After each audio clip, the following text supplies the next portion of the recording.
우리에게 주시는 말씀은 신약성경 로마서 10장 14절부터 21절까지 말씀입니다. 우리 전체를 우리 함께 천천히 읽어보겠습니다. 그런즉 그들이 믿지 아니하는 이를 어찌 부르리요? 듣지도 못한 이를 어찌 믿으리요? 전파하는 자가 없이 어찌 들으리요? 보내심을 받지 아니하였으면 어찌 전파하리요? 기록된 바 아름답도다 좋은 소식을 전하는 자들의 발이여 함과 같으니라. 그러나 그들이 다 복음을 순종하지 아니하였도다. 이사야가 이르되 주여 우리가 전한 것을 누가 믿었나이까 하였으니 그러므로 믿음은 들음에서 나며 들음은 그리스도의 말씀으로 말미암았느니라.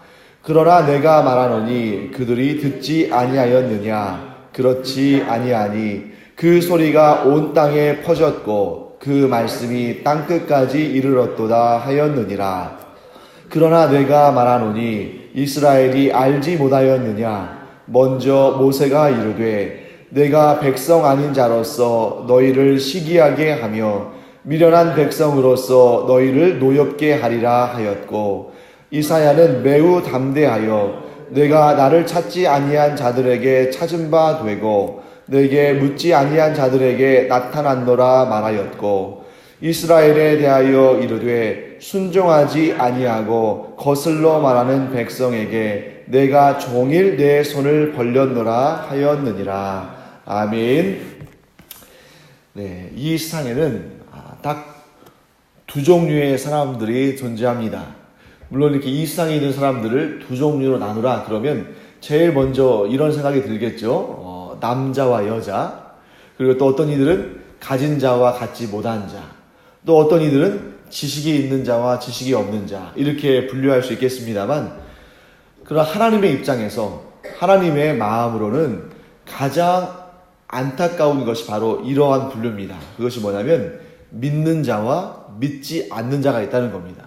그 사이쯤에 믿는 것 같기도 하고 믿지 않는 것 같기도 하고 그 사이쯤에 존재하는 자는 없는 것입니다. 어떤 사람들은 내가 믿을 만한 그런 마음은 있는데 아직은 좀 교회에 나가기는 좀 아직 이른 것 같습니다.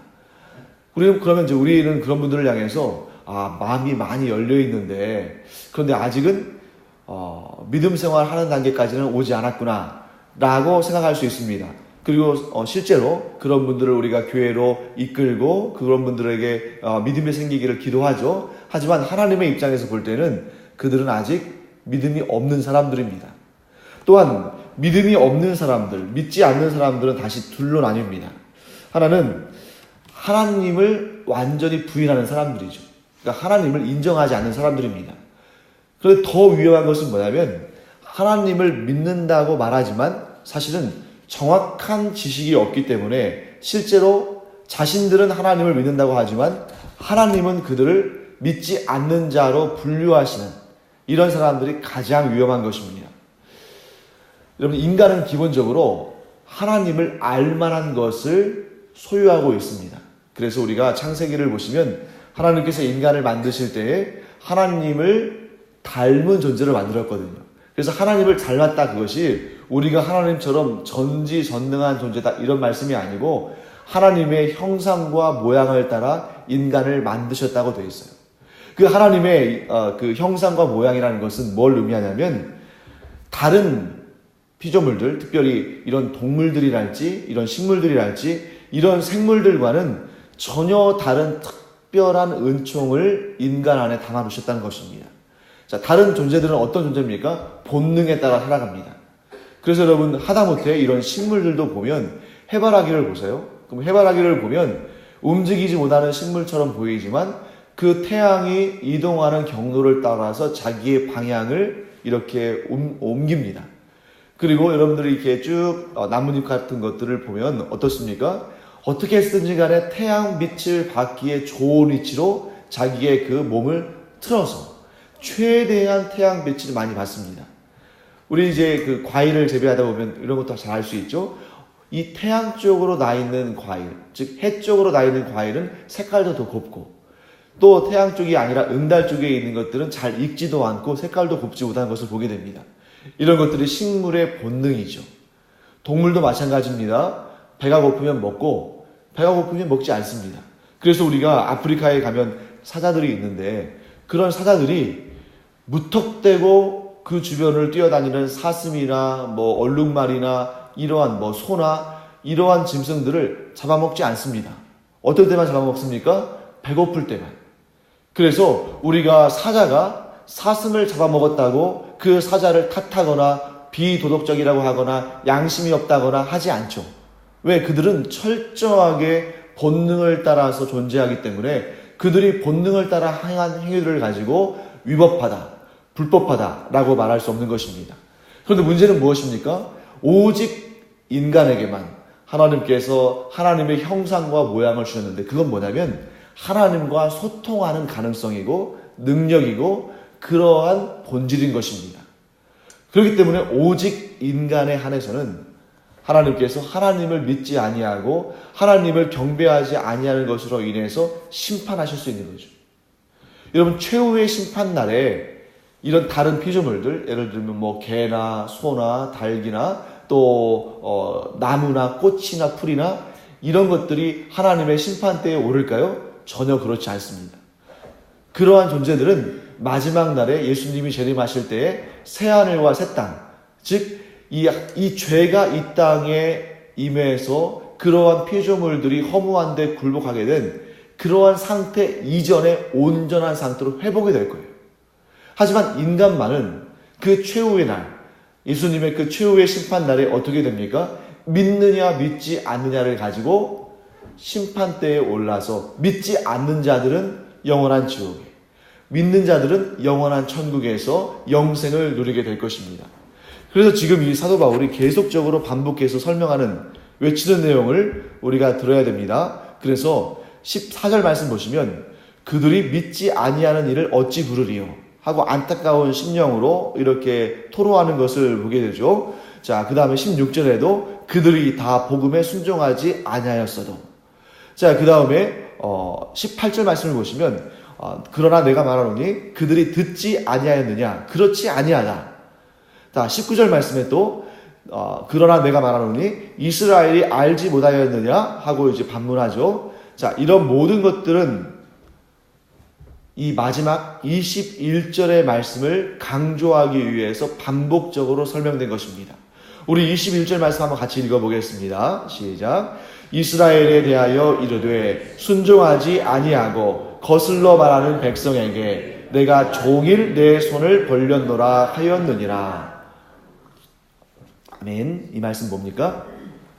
하나님은 종일 그 손을 펼치시고 또 그 위에서도 말씀하시듯이 계속적으로 선지자들을 보내셔서 그 이스라엘 백성들에게 하나님의 말씀을, 하나님의 복음을 증거하게 하셨는데 이스라엘 백성들은 그 말씀을 듣지 아니하고 순종하지 아니하였다라고 증거하고 있습니다. 여러분, 성경은 지금 믿음은 들음에서 난다라고 말합니다. 그런데 여러분들이 이 말씀을 이렇게 오해해서는 안 돼요. 복음의 말씀을 들으면 무조건 믿는다. 이 말씀이 아닌 것입니다. 여기에서 믿음은 들음에서 나며라고 말할 때는 오히려 이 들음이라는 것은 이 귀로 듣는다는 그런 의미보다 어떤 말씀이 어떤 내용을 품고 있냐면 마음으로 순종한다는 마음이 그런 말씀이 더 강한 거예요. 그러니까 믿음이 들음에서 난다는 것은 물론 듣는 내용 없이 믿음이 생길 수는 없겠죠. 하지만 여기에서 듣는다고 해서 다 믿는 것은 아니잖아요. 그래서 이 들음이라는 것은 두 가지 개념이 함께 있는데 복음의 내용이 우리의 귀에 들려지는 것과 그것을 또한 우리의 마음에서 순종하는 것을 이 2단계를 말하는 것입니다. 그래서 만약에 우리가 이런 1단계만 생각하면 1단계가 뭐였어요? 복음의 말씀을 귀로 듣는 거잖아요. 우리가 이 1단계에만 머물러 있으면 우리는 실족하기가 쉽습니다.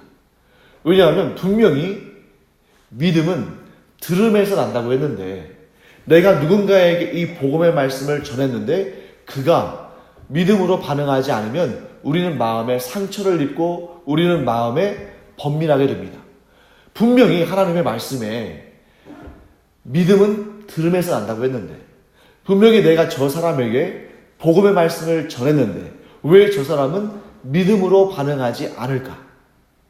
그렇기 때문에 여러분, 그러한 우리 스스로에게 이러한 고통의 짐을 주지 않기 위해서 우리가 이 말씀을 분명히 알아야 됩니다. 믿음은 들음에서 난다고 했을 때 이 들음은 두 가지 개념을 함께 가지고 있는 것이다. 첫째는 복음이 증거됐을 때 그 복음의 말씀을 귀로 듣는 것과 그 다음에 뭐예요? 마음으로 그 말씀을 순종하여서 받아들이는 것. 근데 만약에 여러분들이 누군가에게 복음을 전했습니다. 그리고 저도 누군가에게 이렇게 설교를 통해서 복음의 메시지를 전했습니다.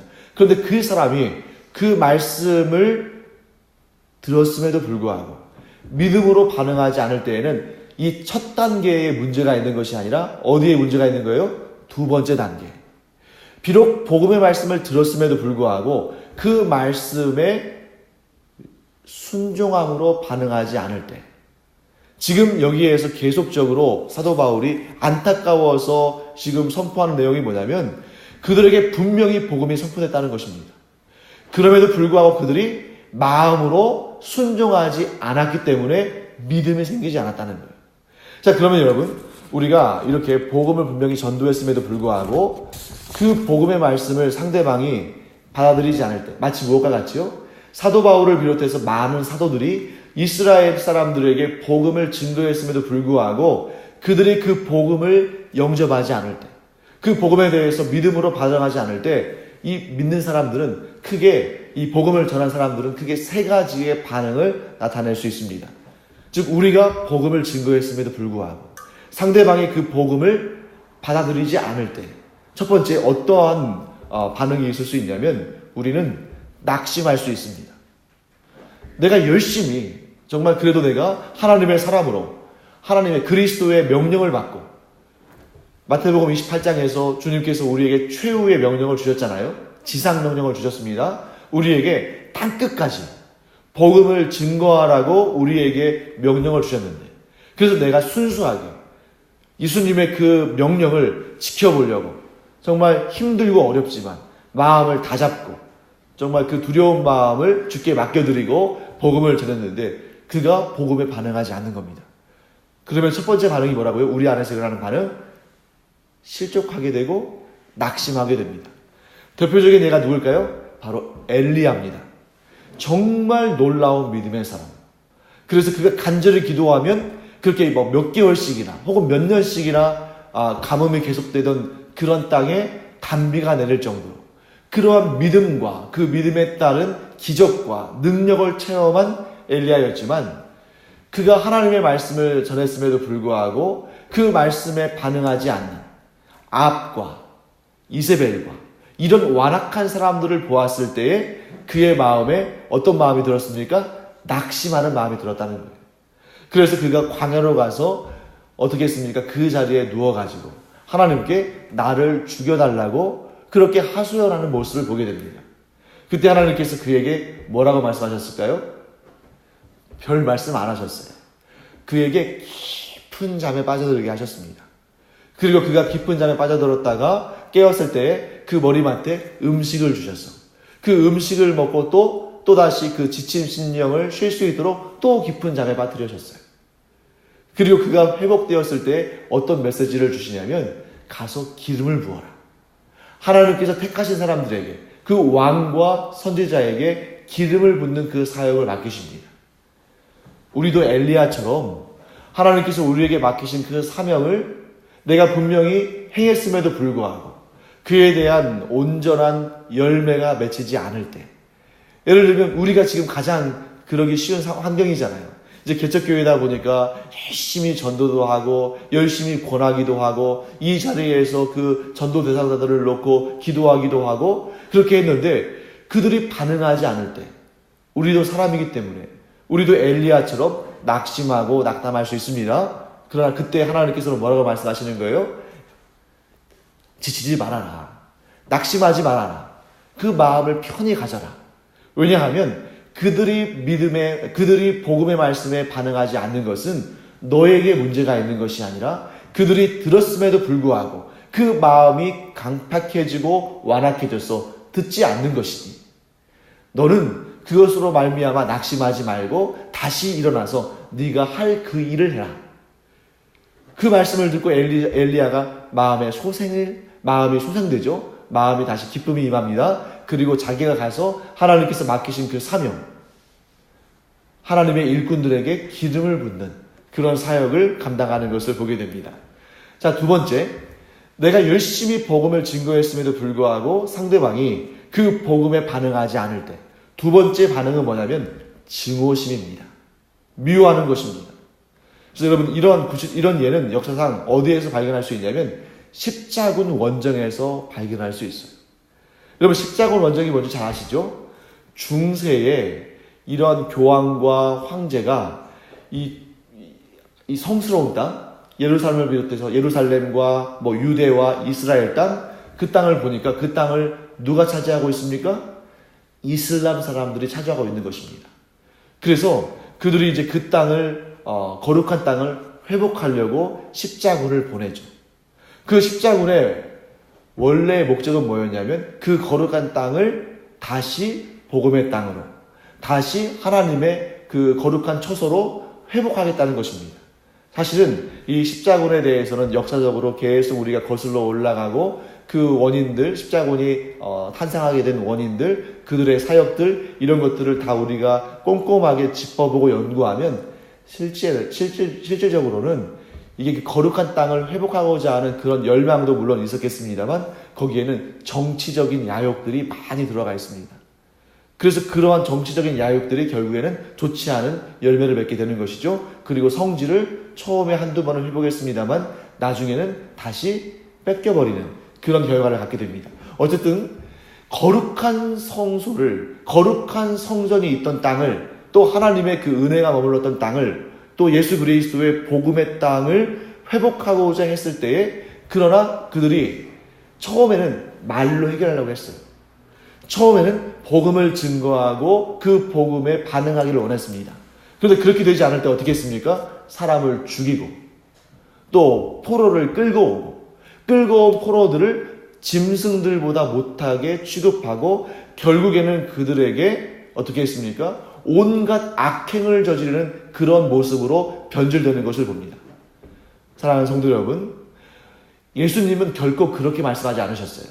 상대방이 내가 전하는 복음에 반응하지 않을 때에 그들을 미워하고 그들을 탄압하고 그들을 박해하고 그들을 협박해서라도 예수 그리스도의 복음으로 나오게 하라고 말씀하지 않으셨습니다. 예수님은 도리어 뭐라고 말씀하셨습니까? 열심히 전도해라. 열심히 복음을 전해라. 그러나 상대방이 그 복음을 믿음으로 영접하지 않을 때에는, 순종함으로 영접하지 않을 때에는 어떻게 하라고요? 그 발에 묻은, 그 신발에 묻은 먼지까지도 털어버리고 그냥 그 집에서 나와라 하는 것입니다. 그 신발에 묻은 먼지를 털라는 것은 마치 뭐와 같냐면, 우리가 이 본디오 빌라도를 통해서 알 수 있잖아요. 그는 예수님을 처형하기를 원치 않았지만 유대인들이 자꾸 예수님을 처형하라고 했을 때 그가 물에 손을 씻고 나는 이 일에 더 이상 관련이 없다, 나는 이 일에 더 이상 관계가 없다라고 말한 것처럼 신발에 묻은 흙을 털으라는 것은, 그 먼지를 털으라는 것은 나는 당신들에게 복음을 전했지만 당신들이 그 복음에 반응하지 않으므로 이 일에는 내가 상관이 없다 하는 것을 드러내라는 것입니다. 사랑하는 성도 여러분, 우리가 복음을 전하라는 명령을 받고 열심히 복음을 전하는 것은 하나님의 뜻에 순종하는 아주 좋은 일입니다.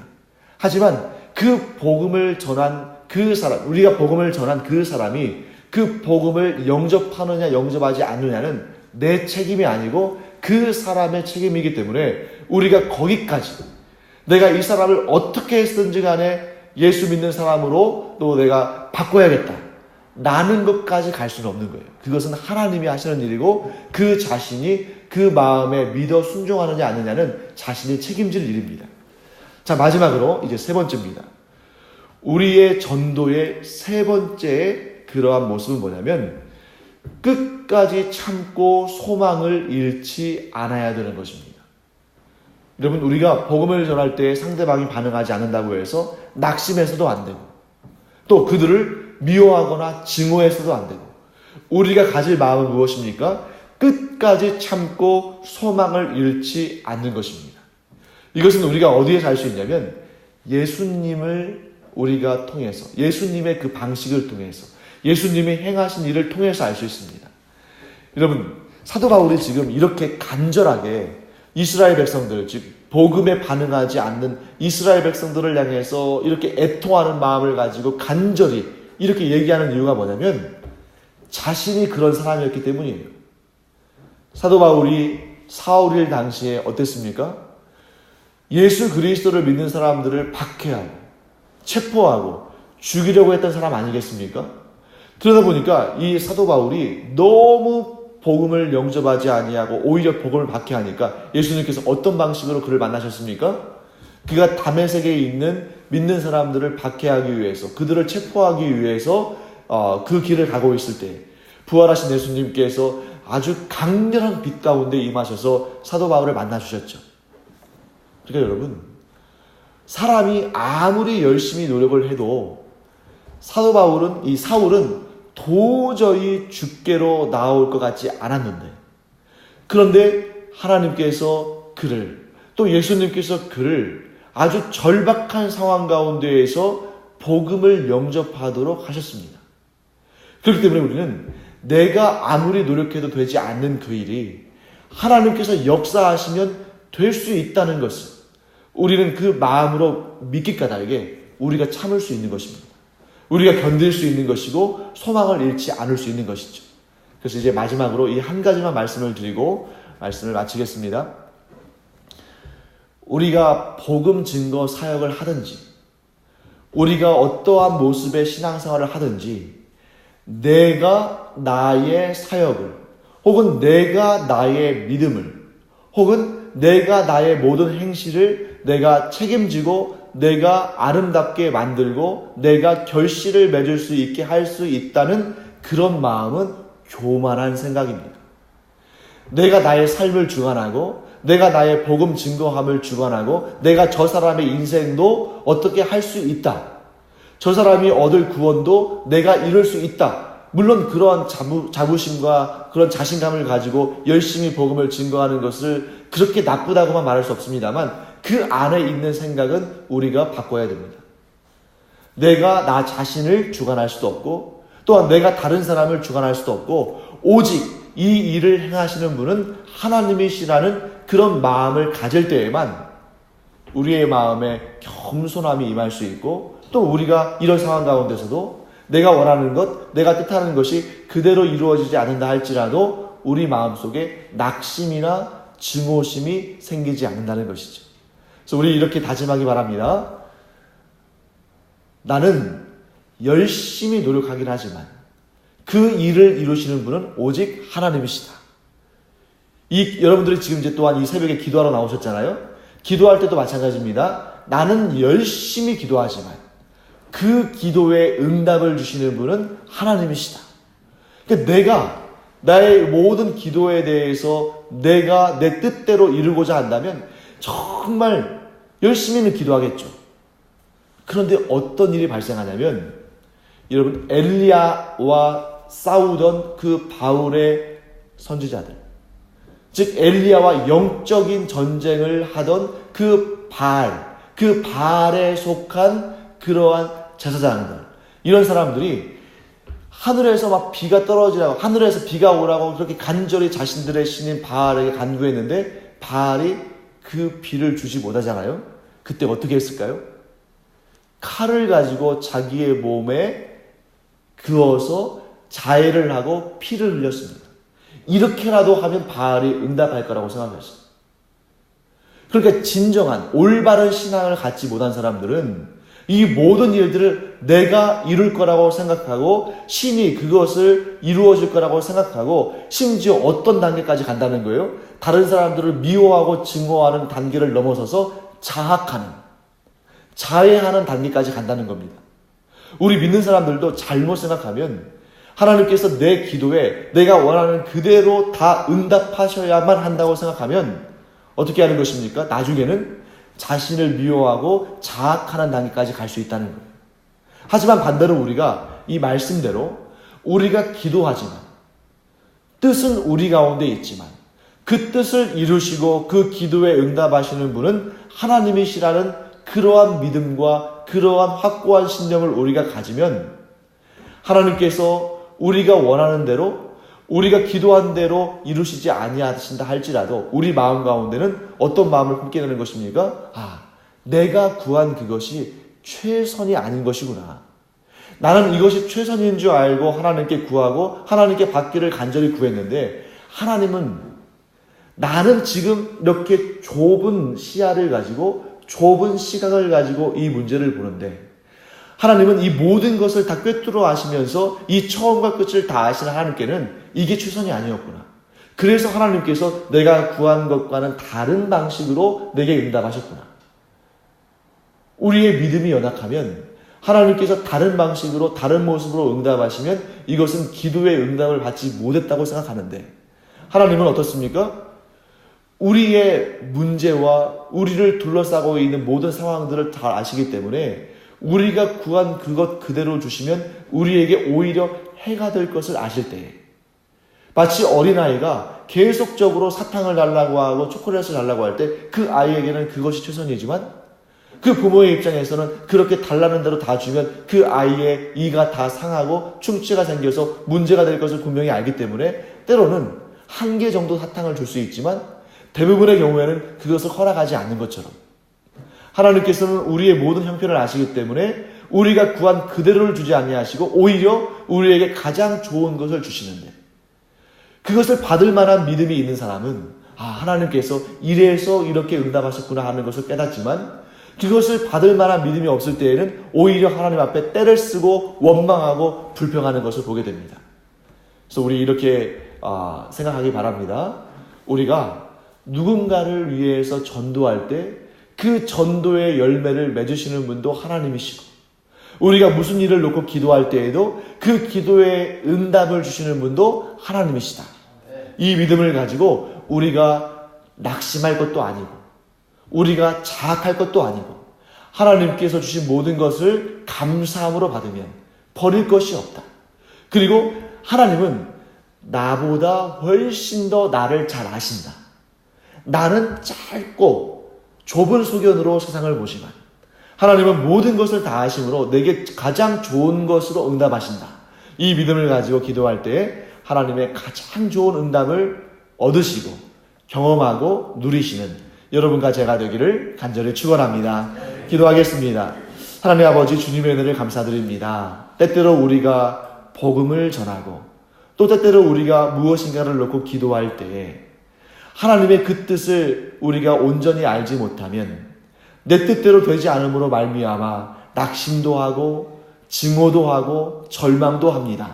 하지만 이 시간 저희들이 하나님의 뜻을 온전히 알기를 원하며 모든 것을 하나님께 맡겨드리고 하나님이 주시는 가장 좋은 응답을 우리가 받은 줄을 알고 믿기를 원합니다. 그러할 때 우리의 절망이 소망으로 바뀌고 우리의 원망이 감사로 바뀔 줄 믿사오니 이 시간 우리 성도들 주님 앞에 간절히 기도할 때 하나님께서 그 마음을 돌아보시고 그 인생을 돌아보시며 가장 복되고 은혜로운 응답으로 채워주시옵소서.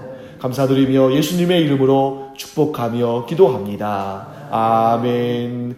이제는 우리 주 예수 그리스도의 은혜와 하나님 아버지의 크고도 넓으신 사랑과 성령의 감동, 감화, 위로, 교통하심이 이 시간 열심히 전도하고 기도하지만 내 뜻대로 그 열매들을 얻기를 원하는 것이 아니라 오직 하나님께 모든 것을 맡겨드리고 하나님께서 가장 좋은 것들로 응답하시라는 것을 믿음으로 말미암아 오늘도 그 믿음의 선한 싸움에서 승리하기를 원하는 주님의 사랑하시는 자녀들 위해 이제로부터 영원토록 함께 있을지어다. 아멘. 이 시간 우리 또 각자 개인의 간절한 기도 제목 하나님께 올려드릴 때에 하나님의 풍성하시고 은혜로운 응답들을 또 얻고 체험하기를 축원합니다. 기도하겠습니다.